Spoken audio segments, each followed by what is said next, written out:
सर्वांना नमस्कार।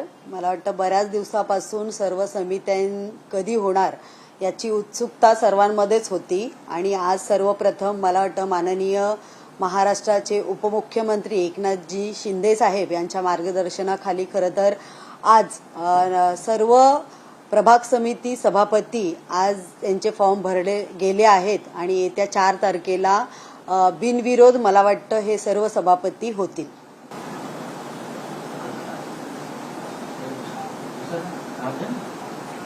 मॅडम, ज्या प्रकारे मुंबई महानगरपालिकेमध्ये नवीन गाड्या खरेदीवरना वादळ पेटलेला आहे तसाच प्रकार ठाण्यात देखील घडण्याला पाहायला मिळाला आहे। आपण देखील नवीन गाड्यांची खरेदी केली आहे। एकीकडे ठाणे महानगरपालिका आर्थिक बंदाईला गेली असताना हा गाड्यांवरती हा खर्च केला।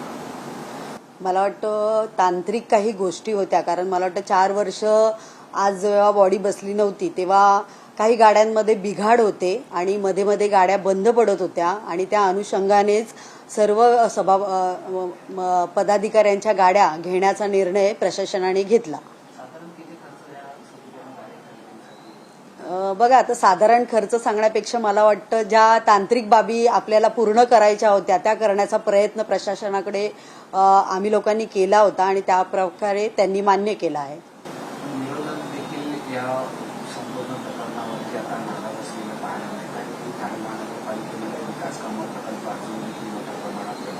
त्याकडे लक्ष न देता नवीन गाड्या खरेदीचा नाटक। मला वाटतं आज 4 वर्षानंतर जेव्हा प्रशासन आणि महायुतीमध्ये जे सगळे विकास कामं चालू आहेत त्याच्यामध्ये आपले मुख्यमंत्री देवेंद्रजी फडणवीस साहेब आणि उपमुख्यमंत्री एकनाथजी शिंदे साहेब यांच्या मार्गदर्शनाखाली यांच्या नेतृत्वाखाली महाराष्ट्रातली सर्व कामं तसेच ठाणे शहरातली सगळी कामं विकास कामं जोमाने चालतील आणि मला वाटतं निधीचा जो अभाव आहे तो ह्या वेळेला कुठेतरी मार्गी लागलेला निश्चितच दिसेल आपल्याला सगळ्यांना।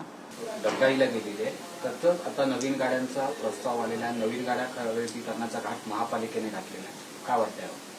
मुंबईचं तर माहित नाही, मुंबईत आता स्कॉर्पिओत बसायला यांना काय प्रॉब्लेम होता हे मला माहित नाही, पण कारण की ठाण्याची आजची परिस्थिती पाहता महापौर उपमहापौर सभागृह नेते यांच्या खरंच गाड्या जुन्या झालेल्या आहेत आणि त्या आम्ही बघतोय की दौरे करतात, प्रत्येक वेळी फिरत आहेत, म्हणजे सकाळपासून संध्याकाळपर्यंत ठाणे शहरासाठी कामच करत आलेले आहेत। म्हणजे विरोध करायचा म्हणून विरोध करायचा असं म्हणजे आम्ही असं करणार नाही, कारण की तुम्हीही बघत आलात, तुम्ही महापालिकेमध्ये पत्रकार कक्षामध्ये असतात, गाड्या किती जुनी आहेत तेही बघितलेले आहेत। गाड्यांची कामं निघतात, दुरुस्तीसाठी सारख्या गाड्या पाठवाव्या लागतात, तो एकंदरीत तो खर्च पाहता नवीन गाड्या आलेल्या तर काय प्रॉब्लेम आहे? म्हणजे मुंबई महानगरपालिकेच्या बघायला गेल्या असताना गाड्या त्यांच्या त्या मोठ्या होत्या, स्कॉर्पिओ गाड्या नकोय तसं कळत होतं त्यांना, पण ठाणे महापालिकेच्या सगळ्या सेडान गाड्या होत्या आणि मला तर वाटतं विरोधी पक्षाची गाडी तर बरीच वर्ष प्रलंबित आहे, म्हणजे तिला एक 7-8 वर्ष तरी झाले असतील, त्या गाडीला 8 वर्ष झाले असतील, सो 5-1 वर्ष तरी त्या गाडीला झाले असतील, त्यामुळे जुन्या गाड्या झालेल्या आहेत, त्यामुळे त्या नवीन गाड्यांचा प्रस्ताव आलेला आहे। ठाणे महानगरपालिकेने नवीन वाहन खरेदीसाठी 60 ते 62 लाख रुपये खर्च केलेले आहेत आणि महापौरांच्या वाहनासाठी 20 लाख रुपये खर्च करण्यात येणार आहेत।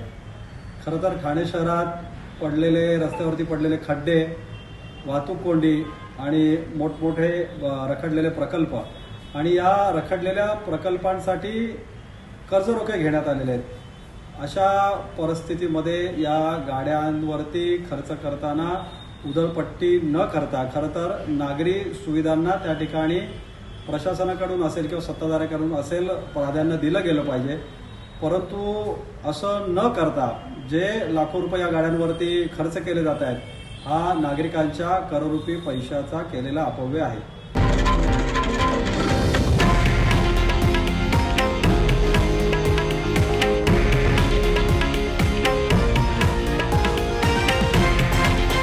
हे आहे देशातील नंबर 1 न्यूज नेटवर्क आणि आपण पाहत आहात TV9 मराठी, एकमेव।